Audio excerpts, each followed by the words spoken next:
Bueno, vamos a seguir en este tema y para eso vamos a analizar sobre todo este debate que se ha abierto por la apertura del presidente Gabriel Boric a un eventual plan B en caso que gane el rechazo. El oficialismo se ha dividido y la oposición lo catalogó como una estocada de muerte al apruebo.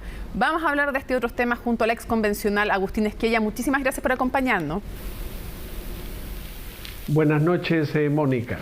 A ver, lo primero quisiera una opinión general sobre las palabras del presidente Gabriel Boric.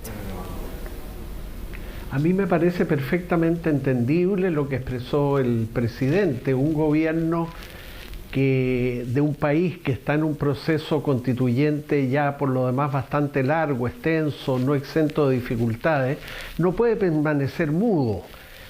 Por otra parte, también creo, Mónica, que el presidente no tuvo la más mínima intención al hacer este anuncio de favorecer a una u otra de las dos alternativas del plebiscito de septiembre. Es más, creo que en el hecho, lo que él señaló no va a tener tampoco una influencia importante en el resultado del plebiscito.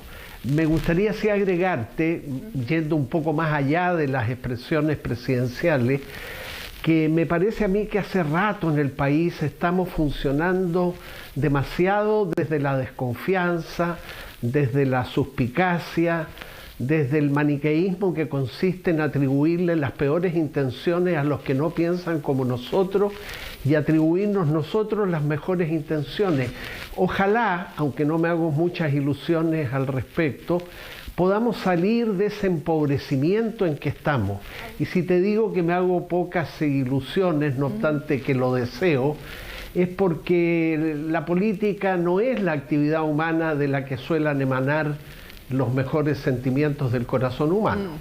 A veces los mejores y a veces los peores, ojalá fueran los mejores, ¿no? Ahora, la pregunta, contacto ahora sí con el ex convencional Agustín Esquella. Muchísimas gracias por nuevamente retomar este contacto. Ya le había preguntado su opinión general sobre las palabras del presidente Gabriel Boric, pero ahora habíamos pasado a otro punto y la pregunta era la siguiente, se la reitero.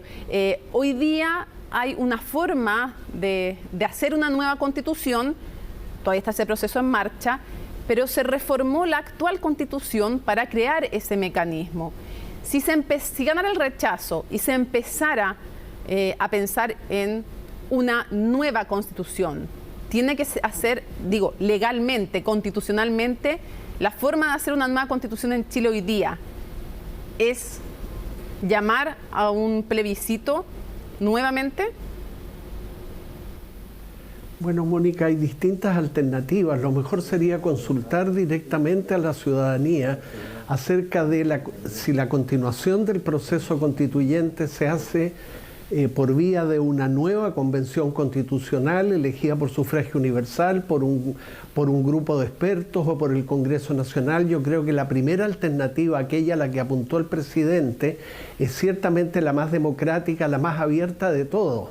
Pero tu pregunta me da pie, Mónica, para hacer presente que desde las tímidas reformas primeras a la Constitución del 80, las de 1989, pasando después por las reformas mucho más importantes de Ricardo Lagos, luego la propuesta en el programa presidencial de Eduardo Frei cuando compitió contra Sebastián Piñera y finalmente la propuesta de nueva constitución de Michelle Bachelet y ahora la convención constitucional.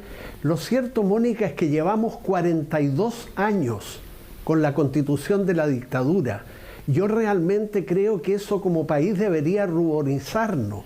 42 años reformando la constitución de una dictadura sin ser capaces de sustituirla por otra.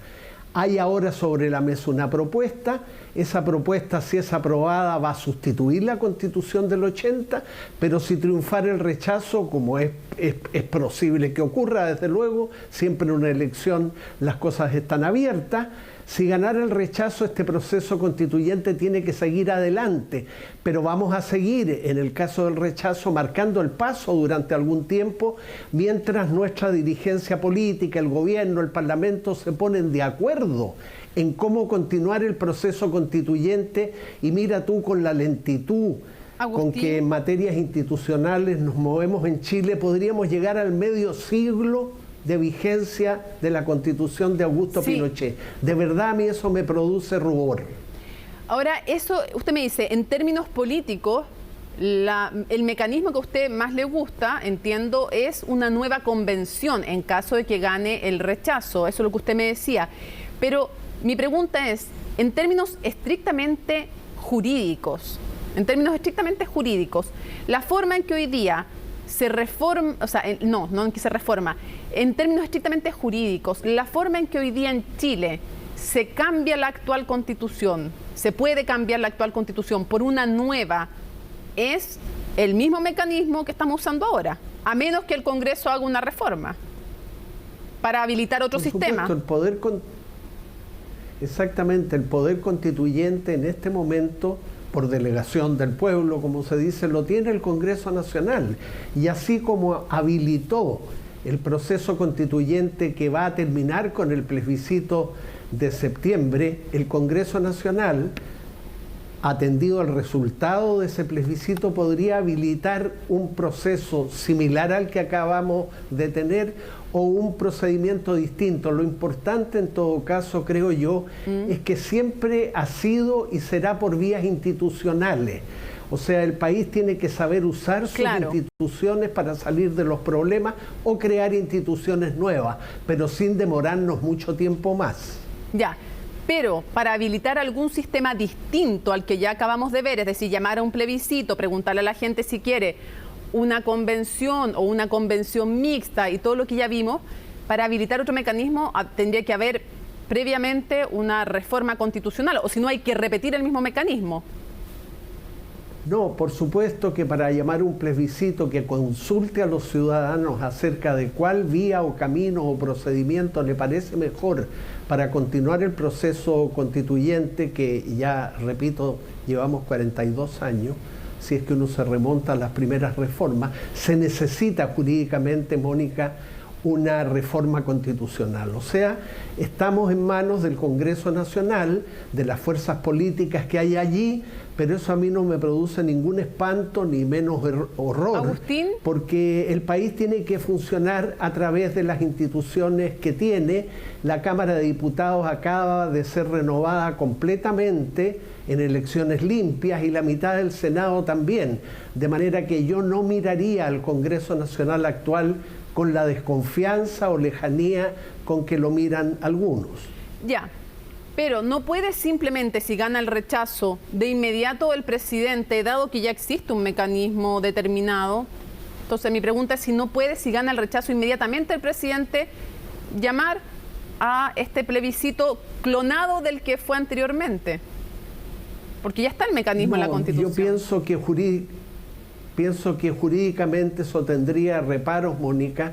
El presidente dijo antenoche, creo recordar, que habría que partir de cero. Bueno, de cero no se partiría porque, repito, va a estar sobre la mesa la Constitución del 80, las anteriores del país, la propuesta constitucional que habría sido rechazada eventualmente en septiembre, de manera que de cero en términos de texto, de antecedente, no se partiría. Pero sí, yo creo, yendo a la parte jurídica de tu pregunta, que no sería posible que el presidente tomara él como tal la iniciativa. Necesitaríase de una reforma constitucional y por tanto de un trabajo colegislativo entre la Presidencia de la República y el Congreso Nacional. Ahora, pensando en un nuevo proceso constituyente, ¿usted cree que debiera ser, si es que se diera, porque también puede ganar el apruebo y ya le voy a preguntar por el apruebo, pero pensando en un nuevo proceso constituyente, debiera ser también partiendo de una hoja en blanco, es decir, lo que no se cambia de la actual Constitución no queda, debiera ser también por 2/3? Bueno, que se haya partido en el caso de la propuesta que se va a plebiscitar de una hoja en blanco, no significó, sin embargo, Mónica, partir desde cero. Sí, no, son cosas distintas. Partir por eso hablo de una hoja en blanco significa que quienes van a redactar la propuesta constitucional tienen libertad para hacerlo, no están vinculados a un texto constitucional previo. pero desde cero no, porque Chile no está en el momento fundacional de la República. Teníamos y seguimos teniendo más de 200 años de vida independiente, constituciones anteriores, y en el evento de que se impusiera el rechazo, no solo la constitución actual y las anteriores, estaría sobre la mesa, cómo no, aunque hubiera sido rechazado el texto de la actual propuesta constitucional. Entonces, hoja en blanco sí significa libertad para escribir, desde cero no, porque no estaríamos fuera de la historia, sí, ni fuera de las circunstancias en que nos encontramos después de tanto tiempo. Sí, claro, por eso siempre le preguntaba yo por hoja en blanco y no desde cero. Nunca se parte en general desde cero. Hay tradición constitucional, hay historia, y debieran ser, ¿cree usted también, como fue en esta ocasión, por 2/3 los acuerdos en una eventual o comisión o convención o lo que fuera? ¿Ese quórum le parece adecuado para crear una nueva constitución? Mira, yo nunca fui muy partidario del quórum de los 2/3 en la convención constituyente que acaba de disolverse, pero tengo que ser franco y realista y darte mi opinión en el sentido de que funcionaron los 2/3. Es decir, gracias a los 2/3 el Pleno pudo neutralizar algunas propuestas de normas constitucionales que venían clamorosamente aprobadas por algunas comisiones, pero que realmente no concitaban un apoyo ni siquiera por mayoritario, menos por los 2/3. Entonces, atendía la experiencia de la Convención Constituyente que acaba de terminar. Sí, yo sería partidario de los 2/3, pero tampoco como un dogma. Podría ajustarse ese quórum a la baja, establecerse un quórum un poco más bajo, de manera tal de que todo resulte también más expedito. Aquí hay que conciliar, ¿cierto?, que las cosas progresen, que sean rápidas, que sean expeditas, que no se traben, pero a la vez de que la propuesta constitucional, que siempre llegará a la aprobación o al rechazo del pueblo, ya como va a llegar en septiembre, si hay una futura, lo importante es que llegue con un alto grado de acuerdo, no con un unánime acuerdo, porque ninguna constitución política en el mundo, en todas sus disposiciones, concita el acuerdo de toda la ciudadanía. Y respecto al apruebo, ¿cree usted dos cosas? ¿Usted cree todavía, piensa que hay posibilidades altas de que gane el apruebo? ¿Qué sensación ambiente tiene usted respecto a las posibilidades del apruebo? Y lo segundo, ¿debieran los sectores que están por el apruebo, pero que tienen reparos con el texto, explicitar antes del plebiscito qué cosas creen que hay que cambiarle? Mira, Mónica, de verdad te digo que soy muy malo yo haciendo conjeturas o pronósticos. Yo que soy aficionado, como tú seguramente sabes, a la hípica, a las carreras de caballos, ni siquiera ahí tengo buen ojo para apuntarle a cuál va a ser el caballo ganador de la carrera.